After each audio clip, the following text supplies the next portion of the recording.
Rudy lived in a small village, yet his name was famous far and wide. The reason? Rudy was an excellent toy maker. Many of the toys he crafted adorned the royal palace. The king had honored him with numerous awards. One day, a toy competition was held in the city. Rudy participated with a singing box. He had specially made for the king. The king was highly impressed by the toy. Everyone believed that Rudy would surely win the first prize. As the king stood up to announce the winner, a man entered the court. A young girl accompanied him. She was extraordinarily beautiful and dressed in royal attire. The man addressed the king. "Your Majesty, my name is Malkan. I am a toy maker. I wish for you to see the toy I have created before you decide the winner." The king nodded and said, "Very well. Show us your toy." Malkan smiled and gestured towards the girl. Then he said, "Your Majesty, I have created this talking doll." "A talking doll?" The king exclaimed in surprise. The entire court was astonished. Malkan continued, "Your Majesty, I possess magical powers. Using my magic, I have crafted this talking doll." Several courtiers stepped forward and touched the doll. She appeared to be a living, flesh and blood girl. It was truly an incredible sight. No one could believe that the girl was actually a doll. Malkan added, "Your Majesty, with my magic, I can create even more marvelous toys." The king pondered for a few moments before responding. "Malkan, this is a competition for toy making, not magic. If you can present a toy made with your own hands, then we will consider it." Malkan sneered and said, "With my magic, I can do anything I desire. Why should I waste my time making useless toys?" Saying this, he took the doll and left the court. Wherever the magical doll stepped, black marks appeared and smoke began to rise. The king awarded the first prize to Rudy's toy. The competition ended, but a doubt lingered in everyone's mind. Malkan was sure to cause some mischief. And that's exactly what happened. Malkan had decided to teach Rudy a lesson. After the incident, he purchased a large piece of land near Rudy's village. There was a tall hill on that land. Inside the hill, he built a secret magical palace. From there, he used his magic to create wooden toy soldiers and station them all over the hill. Rudy was unaware of any of this. He used to go to the hill with the villagers to cut wood. The wood from that hill was perfect for making high-quality toys. One day, when the villagers went to cut wood, they heard strange noises coming from inside the hill. Rocks started rolling down, the river flowing nearby began to boil, and cracks appeared in the ground. Terrified, everyone ran back to the village, wondering, what is happening inside the hill? That evening, a stranger arrived in the village. He knew Malkan and was also aware of his plan. He warned Rudy, "Malkan has devised a plan to take revenge on you. Using his magic, he's shifting the hill away from your village. He wants to make sure you can no longer get good wood for your toys. Be careful." That night, loud noises kept coming from inside the hill. Rudy gathered the villagers. They decided that they must cut down the trees on the hill as quickly as possible and store the wood in the village. That way, they wouldn't face any problems later. Rudy and the villagers went up the hill at night and began cutting wood. Soon, they had gathered a large amount of wood in the village. Meanwhile, the hill continued to shift. One day, when the villagers went to the hill to cut wood, they saw wooden soldiers stationed there. An idea struck them. They built a wooden chest and placed it on the hill with its lid open. 2 wooden soldiers came hopping and jumping towards the chest and began peering inside. At that moment, the villagers, hiding nearby, quickly pulled the lid shut with a rope. The wooden soldiers were trapped inside. The villagers carried the chest back to their village. It was already late at night, so they locked the wooden puppets inside a small storeroom. The villagers went to sleep, forgetting that these were magical toys. After everyone had fallen asleep, the wooden puppets escaped from the chest and began wandering around the village.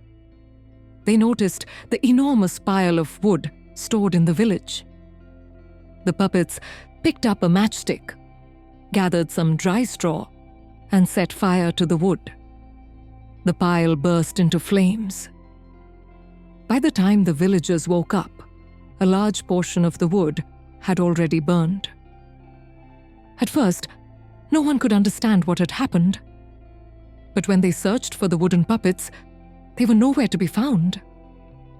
It was then that they realized it was all Malcolm's magical mischief. This incident deeply saddened Rudy. He felt as if everything had happened because of him. Early in the morning, he took an axe and climbed the hill. By now, Malcolm had moved the hill far away from the village. Cracks had appeared all over the ground. At that very moment, Malcolm was sitting inside his magical palace within the hill. The 2 wooden puppets were narrating their mischief to him. Using his magic, Malcolm sensed that Rudy had come to the hill alone. He waved his hand, and a deep crack appeared in the hill. Rudy lost his balance and fell into the crevice. When Rudy didn't return, the villagers went searching for him. But how could they find him? Malcolm's wooden puppets had captured Rudy and locked him inside a cave. They spoke in a strange language that Rudy couldn't understand at all. Just then, the wooden puppets suddenly stood straight and turned toward the door. Rudy saw Malcolm approaching. Seeing Rudy imprisoned, Malcolm burst into loud laughter. He said, "Rudy, the king may have given your toy the first prize, but he cannot save you from my magic. If you want to save your life, obey me. Otherwise, I will destroy your entire village." Rudy did not lose courage. He replied, "Malcolm, I am not afraid of your threats. The strength of my hands is greater than your magic." "Oh, really?" Malcolm laughed. Then he said, "Come, let me show you something amazing." He took Rudy into a vast chamber filled with multicolored glowing lights. A loud thumping sound echoed through the cave. On one of the cave walls, there was an enormous lock, and the sound was coming from inside it. Malcolm said, "Rudy, behind this lock is a clock. That sound you hear is its ticking. As long as this clock keeps running, the hill will continue to move farther away from your village.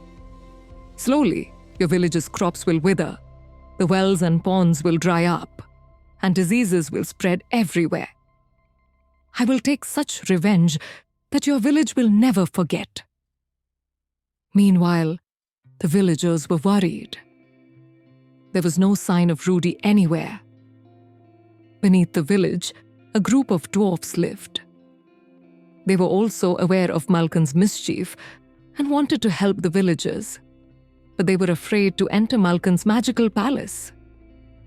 One day, Rudy's twin sons, Paul and Peterkin set out in search of their father. They were very young. On their way, they met the dwarfs. The dwarf said, "Children, we know that Rudy is imprisoned inside the hill, but we cannot go inside. However, we can help you find a way in." Together, they started searching for an entrance. Due to the shifting of the hill, several cracks had formed in it. The dwarves examined each crack carefully. Suddenly, they saw a glimmer of light coming from one of the cracks. This meant that the crack led deep inside. The dwarfs said to Paul and Peterkin, "Try to move forward through this crack." The two brothers crawled into the narrow opening and kept moving forward. The dwarf stayed behind, encouraging them. The path was so tight that the boys felt like they could barely breathe. Still, they continued, guided by the faint light ahead. Then, through the crack, they caught a glimpse of their father, Rudy. Both shouted at once, "Father!" Hearing their voices, Rudy was startled and looked around. Paul called out again. This time, Rudy realized where the voices were coming from. He saw two faces peeking through the crack and instantly recognized his sons. Tears welled up in Rudy's eyes. Somehow composing himself, he asked the children how they had managed to reach there. Paul and Peterkin told their father everything. They explained how worried everyone in the village was. Seeing his children so close made Rudy both happy and sad. He could see them, but he couldn't touch them. They were near, yet so far. The children could also hear the loud thud, thud sounds. When they asked about it, Rudy said, "If this sound is not stopped, everything will be destroyed. It is the sound of a clock. The clock is locked inside a magical seal. The key to the lock was destroyed by the sorcerer Malcolm. I will make a new key. You must go to your mother and bring gold. The key must be made of gold. Only a golden key can open the magical lock." Rudy explained everything in detail to the children. Paul and Peterkin returned to the village. The dwarfs reassured them, "Go without worry. We will guard this path. Whenever you return, you will find us here." The two brothers reached their mother. Soon, the entire village learned that Rudy had been found and that he was imprisoned by the sorcerer Malcolm. The villagers searched for gold to make the magical key. Now everyone had hope that Rudy could be freed from Malcolm's captivity. Following the same narrow crack, Paul and Peterkin returned and handed the gold to their father. As they were talking to Rudy through the crack, the sorcerer Malcolm arrived. At that very moment, a rock fell in front of the crack, revealing the two children. Malcolm saw them instantly and swiftly captured them. By evening, when the children had not returned, the villagers grew worried. They realized that Paul and Peterkin must have fallen into some danger. Malcolm locked Rudy inside the room where the giant magical lock was placed, and the sound of the clock echoed continuously. Malcolm had thrown away the key to this lock. He thought that Rudy would be terrified this way, but instead, Rudy got a perfect opportunity to work. He kept observing the lock and tried to craft a golden key. Malcolm's magic had no effect on gold, so he had no way of knowing what Rudy was doing. Rudy knew that if the magical lock was not opened in time, the entire village would be destroyed. The thought of his two children being trapped in Malcolm's clutches constantly troubled him. However, he remained focused on making the key, as it was their last hope. The mountain was now shaking more violently than before. After working tirelessly day and night, Rudy finally finished making the golden key. At that moment, he was alone in the room. In front of him was the massive lock, and behind it, the clock's ticking could be heard. Rudy carefully looked around and inserted the golden key into the lock. But before he could turn it, Malcolm entered the room. When Malcolm saw the golden key inside the lock, he became furious. He immediately understood Rudy's plan. Raising his magical staff, he touched Rudy with it. Due to the spell, Rudy's body turned as hard as stone. He could still see and hear everything, but he could no longer move his hands or legs, no matter how hard he tried. Seeing Rudy in this state, Malcolm burst into loud laughter. Then he tried to pull the key out of the lock, but it was stuck inside. When he applied more force, the key turned inside the lock. The lock opened. Suddenly, the ticking of the clock grew louder. Seeing this, Malcolm screamed. As soon as the lock opened, Malcolm's magic was broken. Strength returned to Rudy's hands and feet. He jumped up and pushed Malcolm hard. Malcolm was thrown far away. Rudy quickly grabbed the clock and hurled it aside. The ticking stopped. The mountain stopped moving. Malcolm's magical toys shattered and fell to the ground. As for Malcolm himself, it seemed as if his body was burning from the inside. He ran away from there. He kept running. Where he went, no one ever knew. Rudy, along with Pal and Peterkin, emerged from the mountain palace and headed toward the village. The mountain was now calm. All its cracks had closed. The withered fields of the village turned green again. The dried-up wells and ponds filled with water once more. Everything was just as it used to be. That day, after a long time, smiles returned to the faces of the villagers. They had won. Thank you for joining us on this journey through words and wonder. Until our next tale, stay curious and keep dreaming.